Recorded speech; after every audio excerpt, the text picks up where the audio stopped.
ऊपर का खाना कब से खिलाना चाहिए?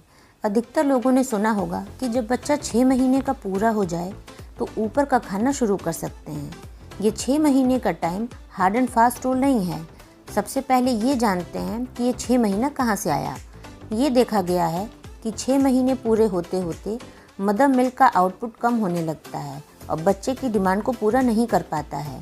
इसीलिए 6 महीने पूरे होने पर आपको मदर मिल्क के साथ साथ ऊपरी आहार देना शुरू कर देना चाहिए। ऊपरी आहार कॉम्प्लीमेंट्री होना चाहिए। कुछ लोगों को लगता है कि ऊपरी आहार देने पर मदर मिल्क की क्या ज़रूरत है। 6 महीने का बच्चा काफ़ी छोटा होता है। 5 महीने से पहले बच्चों में टंग थ्रस्ट रिफ्लेक्स काफ़ी स्ट्रॉन्ग होता है। इसी रिफ्लेक्स की वजह से बच्चे ब्रेस्ट फीडिंग कर पाते हैं। अगर आप 4 महीने के बच्चे को कुछ लिक्विड स्पून से देंगे तो आप नोटिस करेंगे कि बच्चा बार बार टंग बाहर निकालता है और अधिकतर लिक्विड बाहर गिरा देता है। ये स्ट्रॉन्ग टंग थ्रस्ट की वजह से होता है। इसी के साथ बच्चों में च्यूइंग भी 5 महीने के बाद डेवलप होती है और 5 से 6 महीने पर ही बच्चे सहारे से बैठना सीखते हैं। ऊपरी आहार अगर सावधानी व सफाई के साथ शुरू ना किया जाए तो बच्चे को बार बार इन्फेक्शन का रिस्क बढ़ जाता है। इसीलिए 6 महीने का टाइम आइडियल माना जाता है। परंतु अगर आपको किसी कारण से मदर मिल्क कम है तो आप 5 महीने पर भी कॉम्प्लीमेंट्री फीडिंग मदर मिल्क के साथ शुरू कर सकते हैं। हाइजीन का पूरा ध्यान रखना पड़ता है। तो अब आप समझ गए होंगे कि आप 5 महीने से भी कॉम्प्लीमेंट्री फीडिंग शुरू कर सकते हैं अगर आप हाइजीन मेंटेन कर सकते हैं तो। कॉम्प्लीमेंट्री फीडिंग का एक फ़ायदा ये तो है ही कि बच्चे की ग्रोथ के हिसाब से न्यूट्रिशन मिलता है। एक प्रैक्टिकल बेनिफिट ये भी है कि अगर आप कॉम्प्लीमेंट्री फीडिंग देंगे तो बच्चे की रात की फीडिंग की फ्रीक्वेंसी कम हो जाती है। मतलब आपको रात में कम उठना पड़ेगा क्योंकि कॉम्प्लीमेंट्री फीडिंग मदर मिल्क के कंपेयर में डाइजेशन में थोड़ा ज़्यादा टाइम लेती है। अब बात करते हैं कि क्या क्या खिलाना चाहिए। इसको हम 2 कैटेगरी में डिवाइड करते हैं। पहली कैटेगरी है रेडी टू ईट जो कि मार्केट में अवेलेबल होता है। दूसरा होममेड जो कि आप घर में बना सकते हैं। अब बात करते हैं मार्केट की चीज़ों की।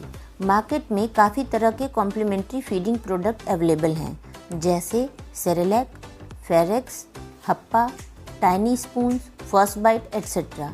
इनमें भी अलग अलग एज के हिसाब से अलग अलग प्रोडक्ट हैं। पहले बात करते हैं कि कौन कौन से प्रोडक्ट अवेलेबल हैं। फर्स्ट कैटेगरी में सबसे पहले जब आप कॉम्प्लीमेंट फीडिंग शुरू करते हैं तब इन्हीं से शुरुआत की जाती है, चाहे आप 5 मंथ पर करें या 6 मंथ पर। वैसे इन प्रोडक्ट्स पर 6 मंथ प्लस लिखा होता है, मतलब 6 महीने के बाद। वो इसलिए क्योंकि स्टैंडर्ड टाइम कॉम्प्लीमेंट्री फीडिंग का 6 मंथ माना जाता है। इस कैटेगरी में सिंगल इंग्रेडिएंट फूड होते हैं जैसे only wheat, only rice, only ragi etcetera. ये बच्चे की फीडिंग का ट्रांजिशन फेज़ होता है।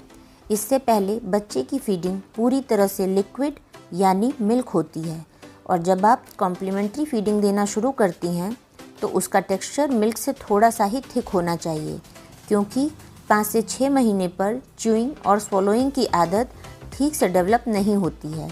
इसका टेक्सचर स्मूथ भी होना चाहिए। इस समय बच्चे को फ्लेवर और टेक्सचर धीरे धीरे इंट्रोड्यूस करते हैं। अब बात करते हैं सेकंड स्टेज की। इसमें 7 से 8 महीने के बीच का फूड देते हैं। ये टेक्सचर में थोड़े थिक होते हैं क्योंकि इस समय च्यूइंग कैपेसिटी पहले से थोड़ी ज़्यादा इम्प्रूव हो गई होती है। अब बात करते हैं थर्ड स्टेज की।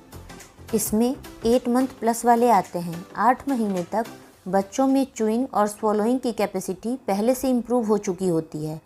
इस स्टेज की फूड स्टेज 1 की तरह फाइन नहीं होते हैं, थोड़े कोर्स होते हैं। इसमें यूजुअली 2 से 3 डिफरेंट इंग्रेडिएंट का कॉम्बिनेशन होता है जैसे सीरियल प्लस वेज या सीरियल प्लस फ्रूट। इसका टेक्सचर भी थोड़ा थिक होता है।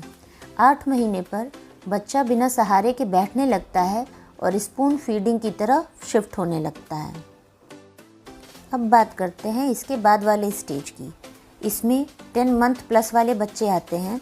इसमें मल्टीग्रेन वाले सेरेलैक कॉम्बिनेशन जैसे वीट प्लस राइस, इनके साथ फ्रूट्स एंड वेज ऐड किए जाते हैं।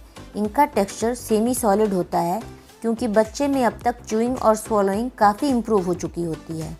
अब आपको कॉम्प्लीमेंट्री फीडिंग की इम्पोर्टेंस बताते हैं। बच्चों में इस समय फिजिकल और मेंटल दोनों ही डेवलपमेंट साथ साथ होते हैं। अगर आप सही तरह से कॉम्प्लीमेंट्री फीडिंग नहीं देते हैं तो इससे आपके बच्चे की वेट, हाइट, फिजिकल माइलस्टोन के साथ ही मेंटल डेवलपमेंट पर भी नेगेटिव असर पड़ता है। कुछ लोगों को लगता है कि सेरेलैक, फेरेक्स आदि डिब्बे वाले फूड हैं, क्या इन्हें देना ठीक है? वैसे आजकल बेबी फूड की मैन्युफैक्चरिंग में काफ़ी डेवलपमेंट हो चुका है। नेस्ले काफ़ी बड़ा ब्रांड है और काफ़ी वेरिएंट के फूड भी अवेलेबल हैं। इसके साथ ही कई ऑर्गेनिक फूड भी अवेलेबल हैं। ऑर्गेनिक फूड में पेस्टिसाइड और केमिकल का यूज़ नहीं होता है। कई ब्रांड्स में प्रिजर्वेटिव का यूज़ भी नहीं होता है।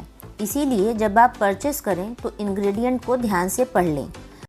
अगर आपको वीडियो पसंद आया हो तो वीडियो को लाइक करें, चैनल को सब्सक्राइब करें और वीडियोस की अपडेट आपको सही टाइम पे मिल सके इसलिए बेल आइकन को प्रेस करना ना भूलें। धन्यवाद।